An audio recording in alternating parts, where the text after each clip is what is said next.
এই অসুরের সংহারের জন্য আমাদের বিলম্ব তো হয়েই যাচ্ছে, তার উপর এই দুটি বালক আমাদের পথরোধ করে দাঁড়িয়ে। কারা এই দুজন? এই বেয়াদবেরা লবকুশ হতেই পারে না, এটা অনুচিত। প্রভু শ্রীরামের সেনাদের এরা আটকাচ্ছে। যা আমরা বলেছি তাই করুন, না হলে আপনাদেরও ওই অবস্থাই হবে যা সেনাপতি কালজিতের হয়েছিল।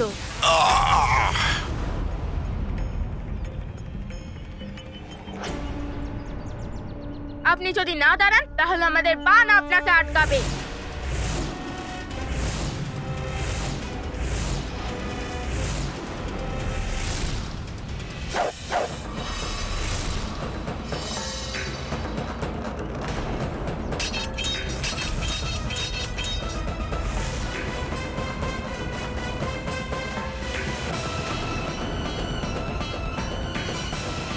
এই বালকদের এত দুঃসাহস!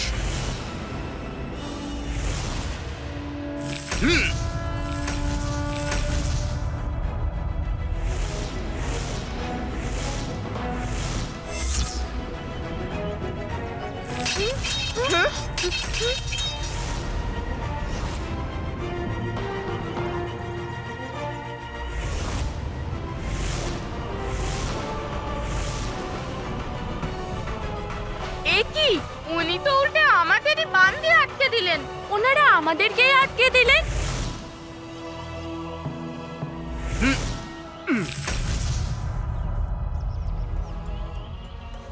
ভীষণই অবাধ্য তোমরা দুজন। তোমাদের জেদকে ভাঙার জন্যে তোমাদেরকে তোমাদের মাতা পিতা বা তোমাদের গুরুর কাছে নিয়ে যাওয়া প্রয়োজনীয়।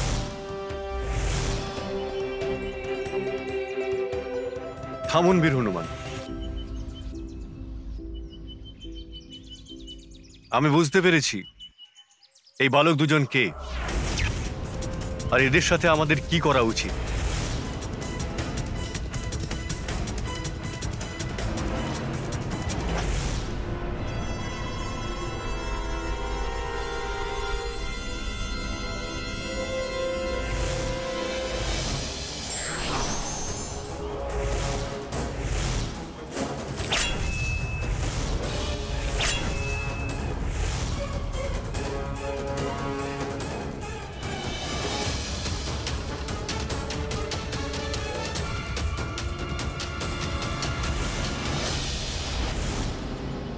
আত্মবিশ্বাসে পরিপূর্ণ এদের ব্যক্তিত্বই ওদের স্পষ্ট পরিচয় দিচ্ছে। পূর্ণ বিশ্বাস আছে এরা দুজন কোনো মহান ঋষির পরাক্রমী শিষ্য। ওরা উচিতই বলছে, আমাদের দ্বারা উৎপন্ন হওয়া এই ধ্বনি হয়তো এদের শিক্ষা আর এই বনে থাকা ঋষিমুনিদের যোগ সাধনায় বাধা প্রদান করছে। আমার অনুমান আবার সঠিক নয় তো? এরা দুজনে আবার লবকুশ নয় তো? আপনি বুঝদার, ঠিক বুঝেছেন একদম। আর যদি আপনি জানতে চান যে আমরা কার শিষ্য, তবে শুনুন।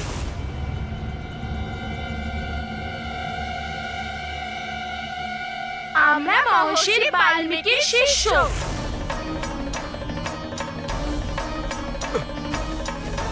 তার মানে আমার অনুমান সঠিক, এরা দুজনেই প্রভু শ্রীরাম আর মাতা সীতার পুত্র লবকুশ। এবার আপনি নিজে এবং বানর মহাশয়েরও পরিচয় দিন। না, এবার আমি এদেরকে আমার পরিচয় দিতে পারবো না। যদি আমি ভ্রাতা শত্রুঘ্নকে কিছু না বলি তাহলে উনি এদেরকে বলে দেবেন। আমায় কিছু একটা ভাবতেই হবে। পুত্র, ইনি মথুরার রাজা আর আমি এনার নেতৃত্বে এবং অযোধ্যা নরেশ রাজা রামের এক বিশেষ অভিযানে বেরিয়েছি। সেই শ্রীরাম যার কথা গুরুদেব আমাদের কণ্ঠস্থ করাচ্ছেন। আমাদের ক্ষমা করবেন, আমরা প্রভু শ্রীরামের কাজে বাধা দিয়েছি। খুব বড় ভুল হয়েছে আমাদের। আমরা শাস্তি স্বরূপ কান ধরে উঠবোস করতেও রাজি আছি। আরে না না, এসবের কোনো আবশ্যকতা নেই। আমি তো অত্যন্ত প্রসন্ন হয়েছি যে তোমাদের গুরুদেব শ্রীরামের কথা তোমাদের শোনাচ্ছেন। গুরুদেব তো সম্পূর্ণ রামায়ণ রচনা করে ফেলেছেন। 24,000 শ্লোকে। উনি রাম ভক্তদের দেখে খুবই প্রসন্ন হবেন। আপনারা আমাদের আশ্রমে আসুন না। তুমি আমার আদেশ শুনতে পাওনি হনুমান? এখান থেকে যাও, আর ফেরত কোনোদিনও এসো না। না, ভ্রাতা শত্রুঘ্ন মহর্ষি বাল্মীকির আশ্রমে গেলে মাতা সীতার সাথে ওনার সাক্ষাৎ হয়ে যাবে। ভ্রাতা শত্রুঘ্ন বুঝতে পেরে যাবেন এরা দুজন প্রভু শ্রীরামেরই পুত্র। এই বার্তা প্রভু শ্রীরামের কাছেও পৌঁছে যাবে। আমায় ভ্রাতা শত্রুঘ্নকে আশ্রমে যাওয়ার থেকে আটকাতেই হবে। না না, যতক্ষণ না রাম কাজ পূর্ণ হচ্ছে আমরা আমাদের পথ থেকে সরতে পারবো না। আপনারা একটুও সময় দিতে পারবেন না? কত বড় তপস্বী এবং ঋষি মহর্ষি বাল্মীকি, আর ওনার আশ্রম নিকটেই আছে। আমাদের সর্বপ্রথম ওনার কাছে গিয়ে ওনার আশীর্বাদ নেওয়া উচিত, তারপরেই আমাদের এগোনো উচিত। যদি আমরা আশ্রমে যাই তাহলে আমাদের সত্য এই বালকদের সম্মুখে চলে আসবে, আর ভ্রাতা শত্রুঘ্ন মাতা সীতাকে দেখে বুঝতে পেরে যাবেন এই দুজন বালক আর কেউ নয়, বরং প্রভু শ্রীরাম আর মাতা সীতারই পুত্র। বাইরে কি হয়েছে? আমার সন্তানেরা কিছু করেনি তো? গুরুদেব, গুরুদেব, দেখুন আমরা কাকে সাথে এনেছি।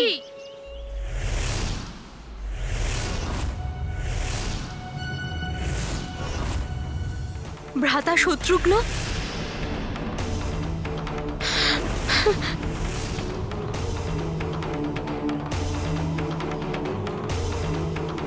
হনুমান ওদের সবকিছু বলে দেয়নি তো? না না, আমার পুত্র হনুমান নিজের প্রতিশ্রুতি কখনো ভাঙবে না। ঋষিবর, আপনার দুই শিষ্য অত্যন্ত বিচক্ষণ। সূর্যবংশে সমস্ত গুণ রয়েছে এদের। এ কেমন বিড়ম্বনায় পড়লাম যে আমি এটাও বলতে পারবো না ওরা ওরই ভ্রাতাশ্রীর পুত্র। যদি প্রভুর মাতার সঙ্গে বিচ্ছেদ না হতো তবে হয়তো রঘুকুলের রাজপুত্ররাও এরকমই হতো। এটা বরং ভালোই হয়েছে যে ভ্রাতা শত্রুঘ্ন কিছু জানেন না।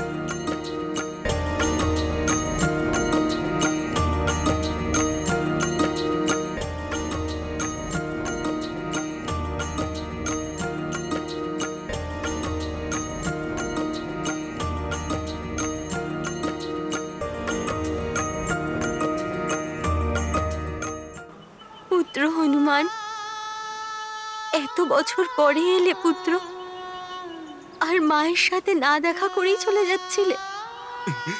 মাতা, আমায় ক্ষমা করে দিন। মাতা, আমি তো এই পরিস্থিতি উৎপন্ন হওয়ার আগেই থামাতে চেয়েছিলাম, কিন্তু থামাতে পারিনি। পুত্র, আমি পূর্বাভাস পেয়েছিলাম যে তুমি আসছো।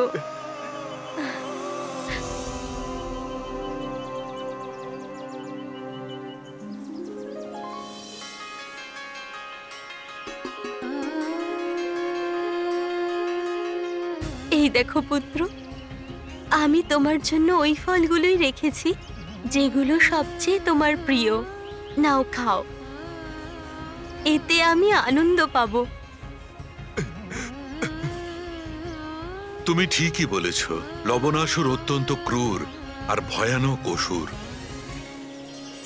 লবণাসুরকে পরাজিত করতে হলে ওর বরপ্রাপ্ত শুলটিকে ওর থেকে দূরে রাখতে হবে। আপনি বললে আমরাও আপনার সঙ্গে যেতে পারি। অবশ্যই যাবে, কিন্তু সর্বপ্রথম তোমরা দুজনে তোমাদের শিক্ষা পূর্ণ করো, তারপর আমরা একসঙ্গে রাক্ষসদের বধ করব।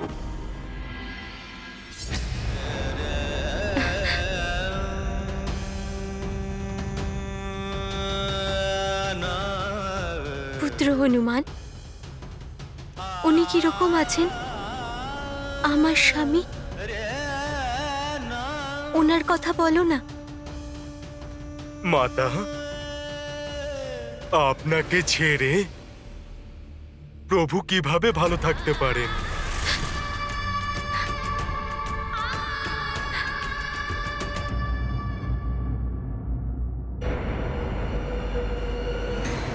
বীর হনুমান কোথায় গেলেন?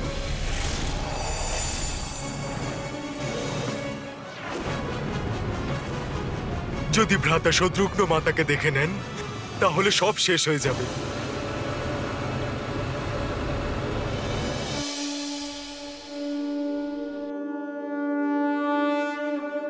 আপনি এখানে এতক্ষণ সময় ধরে কি করছেন? এই কুঠিরে প্রবেশ করার পর আমার এমন মনে হলো যেন আমি প্রভু শ্রীরামের কুঠিরে চলে এসেছি।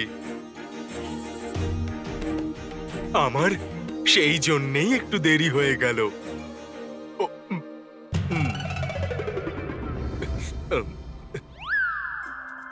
এবার আমি বুঝতে পারলাম আপনার বিলম্বের কারণ। সে তো প্রভুর প্রসাদ ভেবে আমি গ্রহণ করে। কোনো ব্যাপার না, কোনো ব্যাপার না। এবার পুজো এবং প্রসাদে তৃপ্ত হয়েছেন তো? তাহলে এবার যাওয়া যাক। আপনি বলছিলেন না যে রাম কাজে বিলম্ব হওয়া উচিত নয়? মাতার আশীর্বাদ ছাড়া ওনার এই পুত্র কিভাবে চলে যেতে পারে?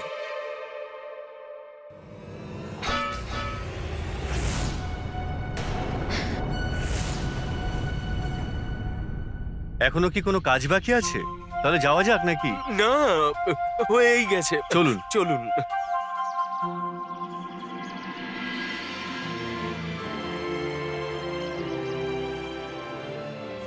হনুমান পুত্র, আমার সাথে দেখা করতে অবশ্যই এসো। হ্যাঁ মাতা।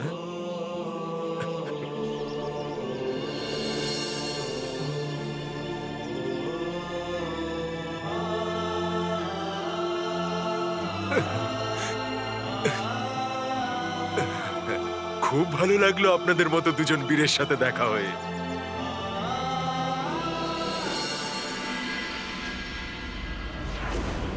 বিজয়ী হও।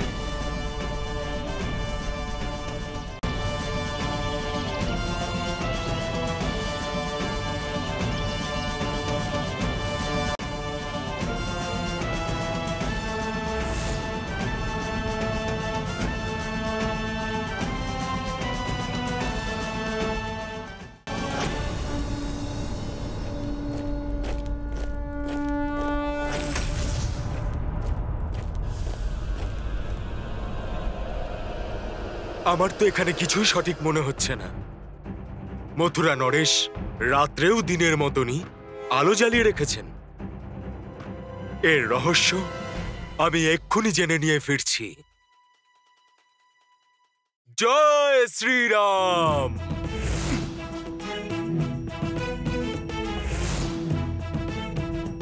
অসুর সম্রাট লবণাসুরের জয়! অসুর সম্রাট লবণাসুরের জয়! তাহলে কণ্ঠস্বর এদিক থেকে আসছে, আমাকে ওদিকেই যেতে হবে। অসুর সম্রাট লবণাসুরের জয়! অসুর সম্রাট লবণাসুরের জয়! অসুর সম্রাট লবণাসুরের জয়! অসুর সম্রাট লবণাসুরের জয়! তাহলে এই হচ্ছে সেই আশীর্বাদ প্রাপ্ত অসুর লবণাসুর। শত্রুরাও যাকে দেখে কেঁপে ওঠে, পুরো ব্রহ্মাণ্ডে যার মুখোমুখি কেউ হতে সাহস পায় না, এই রকম বল লাভ করতে চেয়েছিলাম আমি। আর সেই বল আছে আমার কাছে। 3 ধরনের বল আছে আমার কাছে। কোন শক্তির কথা বলছে এই অসুর? বাহুবল,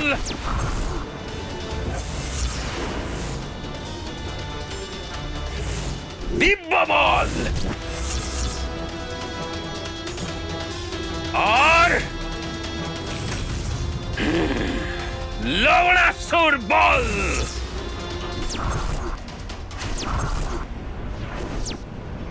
তাই কাল প্রাতে ত্রিলোক বিজয় যাত্রা করার পূর্বে এই রাত্রিকে সম্পূর্ণ উপভোগ করা উচিত।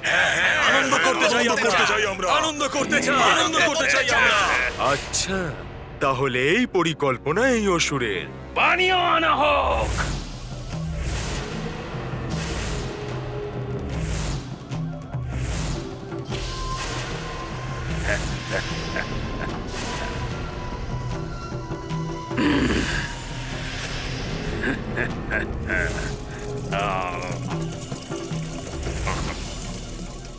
এই অসুর জাতি কোনোদিনও শুধরবে না।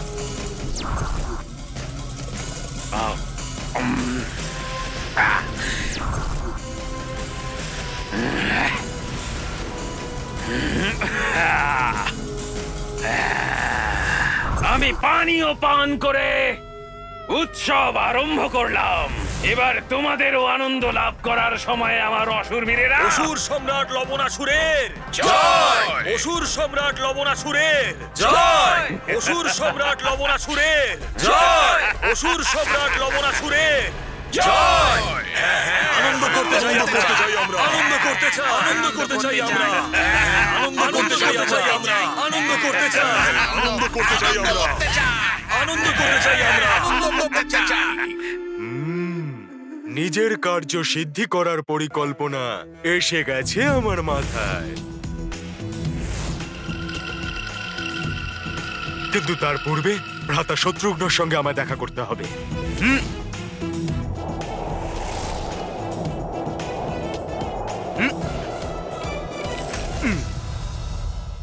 বীর হনুমান, যদি কাল প্রভাতেও ত্রিলোক বিজয় যাত্রা আরম্ভ করা নিশ্চিত করে থাকে,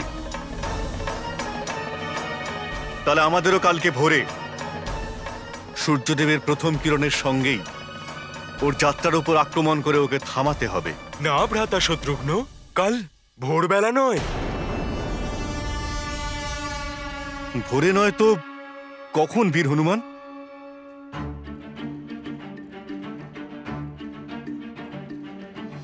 ভ্রাতা শত্রুঘ্ন, আমরা যাই করব আজ রাত্রেই করব। আপনাকে শুধু আমার পরিকল্পনা মতোই চলতে হবে।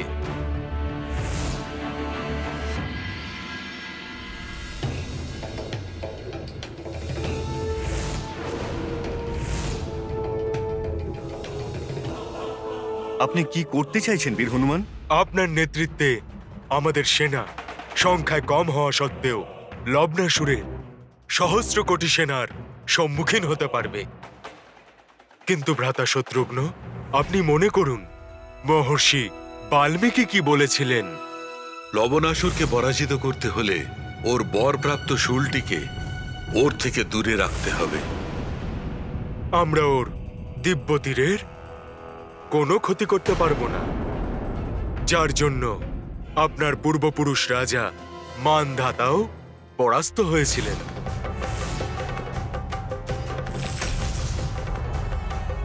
নিজের তীরের দ্বারা লবণাসুর ক্ষণিকের মধ্যেই সমগ্র সেনাকে ধ্বংস করে দিতে পারে। তাহলে আপনার পরামর্শ কি? আজ উৎসব পালন করতে করতে রাক্ষস সাধারণের থেকে বেশি মদিরা পান করবে। লবণাসুরও মদিরার প্রভাবে আচ্ছন্ন হয়ে আছে। ভ্রাতা শত্রুঘ্ন, এটাই সঠিক সময়। আপনাকে লবণাসুরকে যুদ্ধে আহ্বান করতে হবে, যাতে আপনার সাথে সে যুদ্ধ করে। রাক্ষসরাজ লবণাসুর, আমি সূর্যবংশ দশরথ পুত্র, অযোধ্যা নরেশ শ্রীরামের অনুজ, তোমাকে এই মুহূর্তে আমার সঙ্গে যুদ্ধ করার জন্য আহ্বান জানাচ্ছি। আপনার কথা শুনে সর্বপ্রথম ওর সেনারা আসবে আপনার সাথে যুদ্ধ করার জন্য। এসে যে অসুর সম্রাটের সামনে এমন দুঃসাহস দেখিয়েছে, আজ তাকে আমরা বধ করে দেব। কে দেখিয়েছে এরকম দুঃসাহস? তার মৃত্যু আজকেই হবে। তারপরেও নিজেই এখানে আসবে।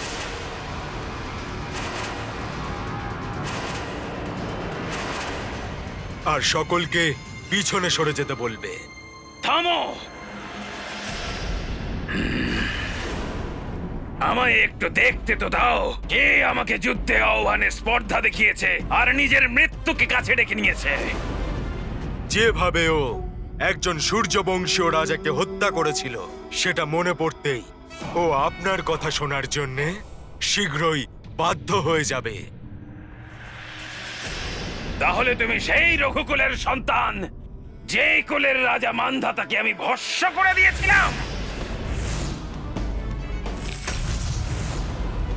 আর এবার তুমি নিজের মৃত্যুকেই আহ্বান করছো। মৃত্যু কার হবে সে তো সময়ই বলবে। যদি যুদ্ধের জন্য প্রস্তুত থাকো তাহলে এসো, যুদ্ধ করো আমার সঙ্গে। কিন্তু ও কি আমার আহ্বান স্বীকার করবে?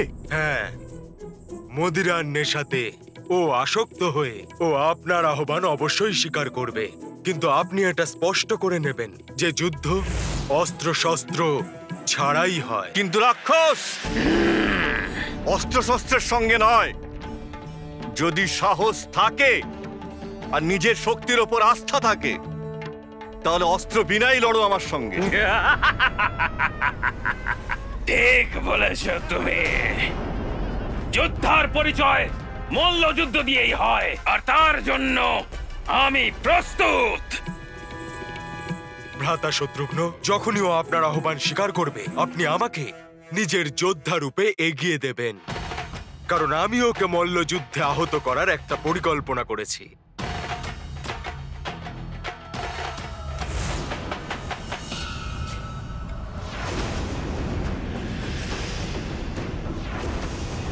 পরিকল্পনা অনুসারে ভ্রাতা শত্রুঘ্ন আমাকে কেন এগিয়ে দিচ্ছেন না? এটা রঘুকুলের একটা ঋণ, যা রঘুকুলের সদস্যকেই মেটাতে হবে। ভ্রাতা শত্রুঘ্ন এই ভয়ঙ্কর রাক্ষসের সাথে কিভাবে লড়াই করবেন?